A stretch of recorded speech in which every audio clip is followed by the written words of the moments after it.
Hello, everyone. Welcome to a new Silly Point episode. It's been a while since we've talked about the India-England series. So today we're going to talk about the two test matches that India and England have competed in.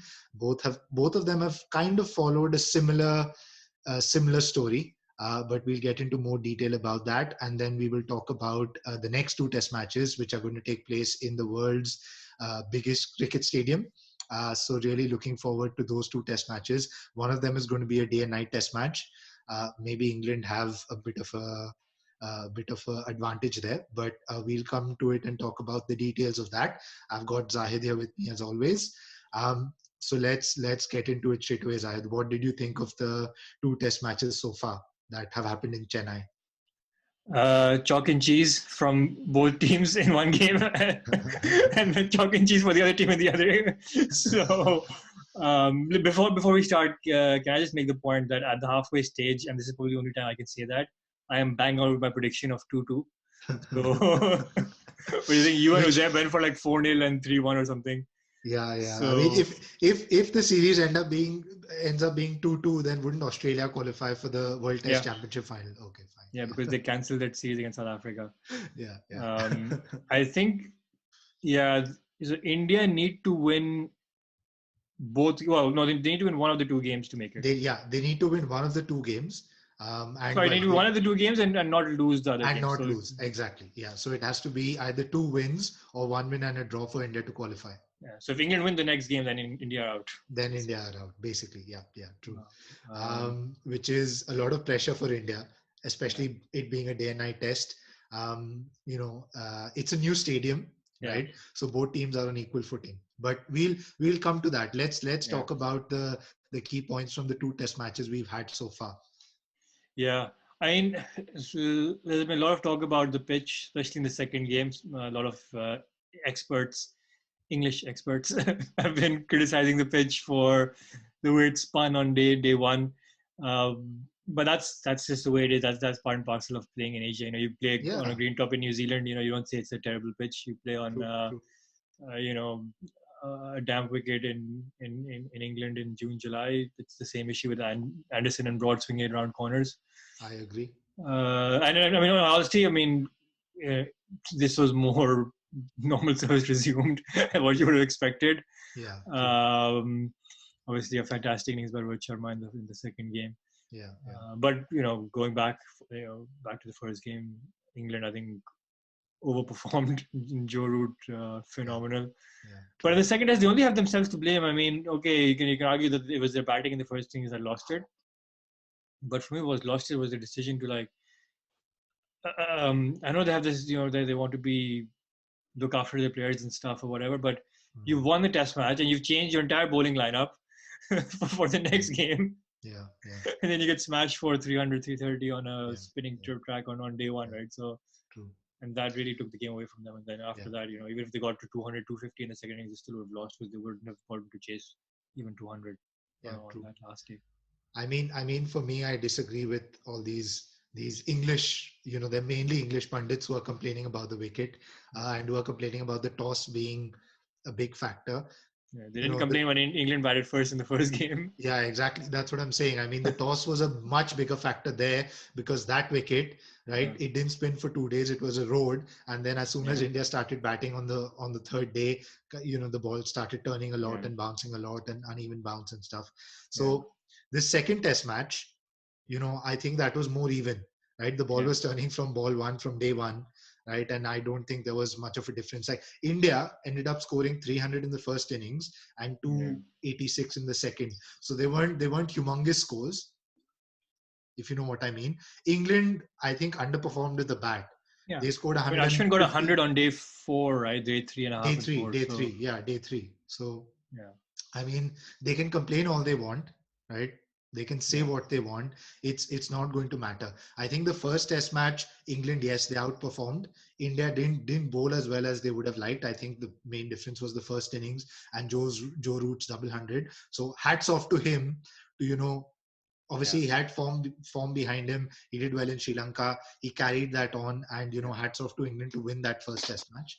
But I think the second test match, no matter who would have won the toss, Yeah. Even if England would have won the toss and batted first, I still feel that India would have won this game. Yeah. Yeah, I think it was. I mean, it's just home advantage, right? And that's part of it. And you can't really cry about it when Yeah, because England it's do the same. yeah, and it's not like I said, it's not like okay, Moeen Ali, for example, was Yeah. expensive, right? Yeah. But he got eight wickets in the test. Yeah. And then they Right? had India 80 for 3 on day one. Yeah, So they had the chance, to get them out cheaply. exactly. So I Uh, wouldn't, I wouldn't for the second test match. You can't really like I know these English pundits guys like KP and Michael Vaughan and all.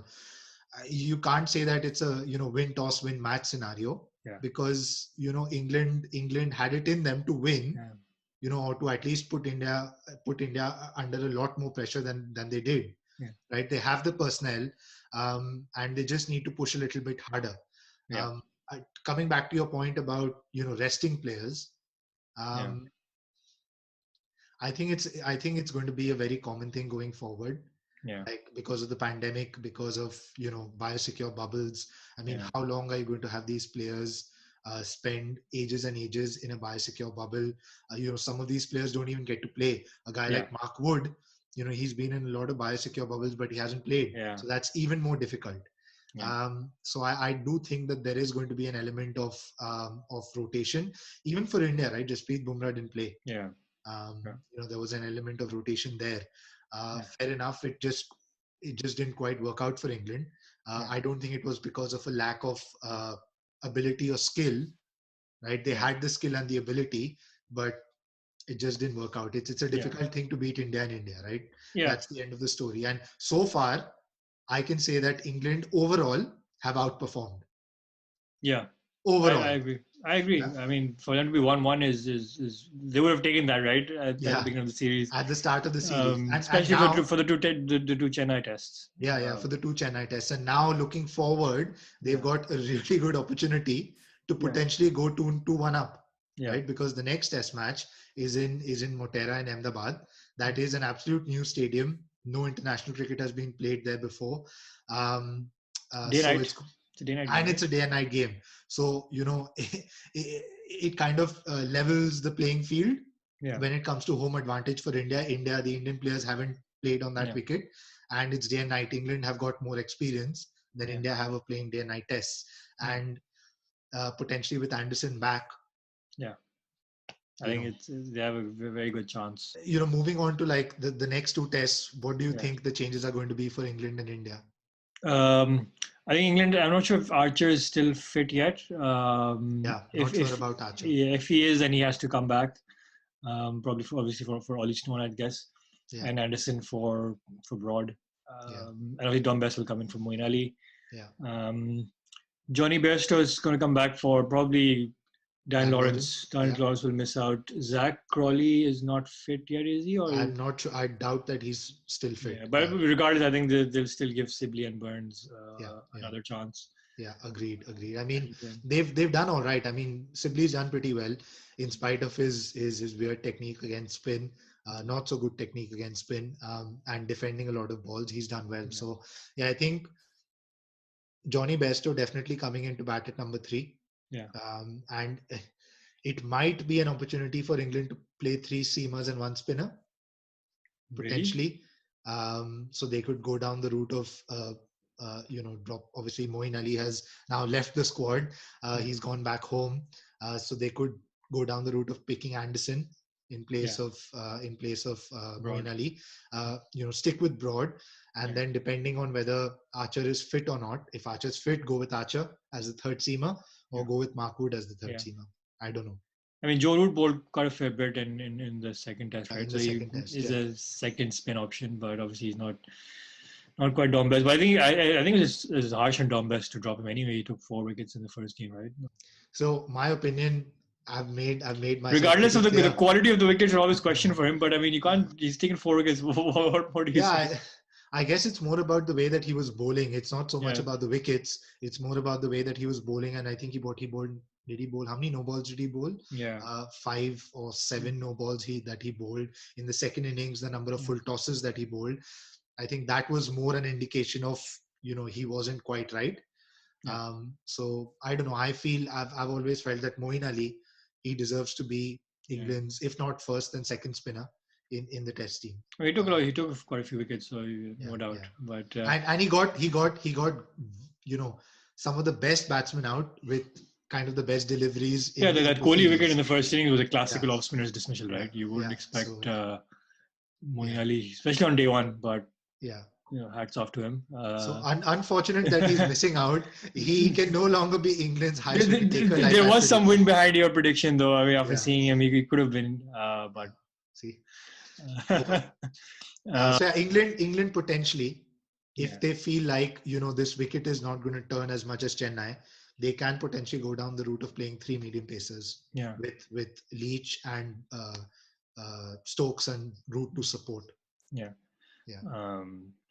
I think with Stokes, it's tough. Why would they go for a third seamer and then Stokes as well? So I think that's why maybe this will go with the. Like I said, we don't know. We don't quite know what the wicket is going to be like. That's true. It's not. I'm pretty sure it won't turn as much as it turned in Chennai. Even if we look at the 4th Test match, I don't think it'll turn as much. But given that it's a day and night game, you're going to spend like half of the day under lights, which is when the ball does quite a lot. Yeah, true. So maybe 3 medium pacers, way to go. For India, so Umesh Yadav is back in the squad, and Shardul Thakur drops out. Is Bumrah still out? Bumrah will play. He was rested from the 2nd Test. Okay. So he certainly will play with Ishant. So Siraj will be out. Yeah. So Siraj will definitely be out. Well, I say definitely. But he does what is asked of him. He still gets dropped. No. So what might happen here is Kuldeep Yadav might get dropped. Again, the same thing. The poor guy, he hardly got a chance. So it's unfortunate, right? So because of his ability not being able to bat, and also Akshar and R. Ashwin having the better ability with the bat, it just makes it so difficult, for him. Well. Again, here's a left field choice. They could potentially drop up Akshar and play Hardik Pandya if he's up to bowling. Yeah. So what they have one Hardik Pandya and two pacers.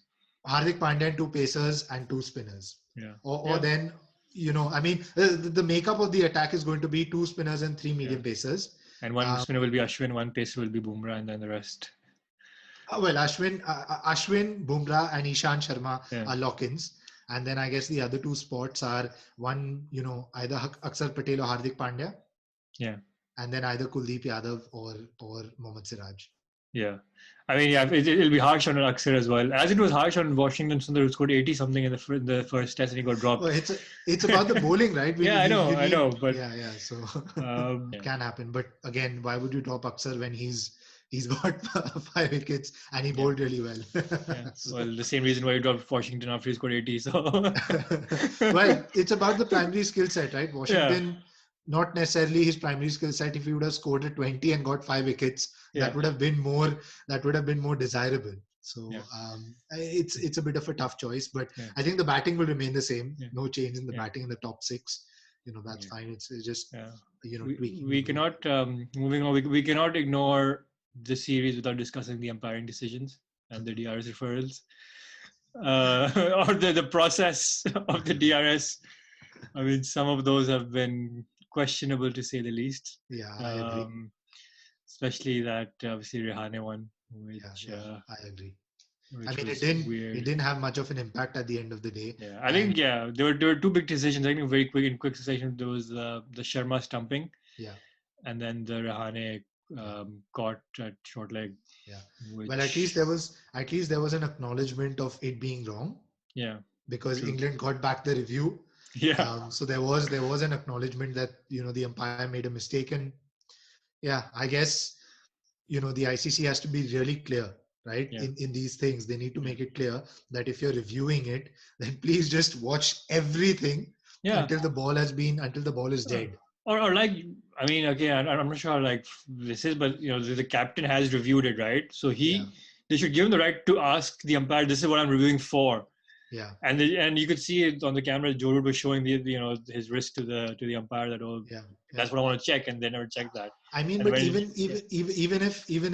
if the captain doesn't call what he's reviewing for, isn't it just the umpire's duty, the third umpire's duty, to roll through everything from start to exactly, end, look at every single possibility of dismissal, yeah, and rule everything out? Like, why would you not? it literally It took five just seconds extra. Yeah, that's what it it was. just didn't make any sense. Yeah, At the end of the day, fortunately, it didn't have much of an impact, and England got their review back. But I would urge the ICC to kind of my make it consistent. my only question is, if Rehani did not get out in the next two or whatever, if he was still batting, would they have given the review back? I don't know. That's a That's question. I mean, that's a what if kind of question, and it's difficult to answer that. yeah, yeah. But that would have been interesting, because then if he's still at the crease, it's easier when he's out. Yeah, 6 balls later, but yeah, yeah. it would have been interesting to see what would have Yeah, happened. so I Uh, do agree that the quality of umpiring generally has been poor because yeah, of COVID, because most countries are not using neutral umpires anymore. yeah, They're using home yeah. I mean, umpires. So look, on-field umpires is fine, like that will yeah, happen, yeah, right? But then the DRS yeah, call, that's something, you can be a non-neutral umpire or whatever. I mean, yeah, it's a video thing, right? It was pretty yeah. clear. You just need to follow a process. True. And fine margins is fine, like Yeah, the Sharma stumping. Okay, you can argue, I still think that was out, but it's still acceptable, because yeah, DRS is not there to remove fine margins. yeah. Um, True. but things like that, I think Yeah. they just need to fix that. Finally, I guess, do you still stick with your? I think you were 3-1, right? I think I Your was 3-1, prediction, and I will still, I will, but you I went two will. 0 Chennai, and then you went 1-1 in Ahmedabad, Yeah, right? yeah, yeah. So So I'll still stick with my 3-1. yeah, I'll stick with my 3-1, and I'll have trust in the team to bounce back. How I'll, about you? I'll I'm sticking to my my 2-2 even more now. 2-2. Okay, fine. Let's see. It's the battle of the predictions. Yeah, yeah. Cool. All right. So that was our episode. Do let us know what you think. Do you think India have it to win the next two games, or does England have an opportunity to pull one back? And as always, please do like, share, and subscribe, and let us know if you have any comments for us. Thank you for watching. Bye. Thank you.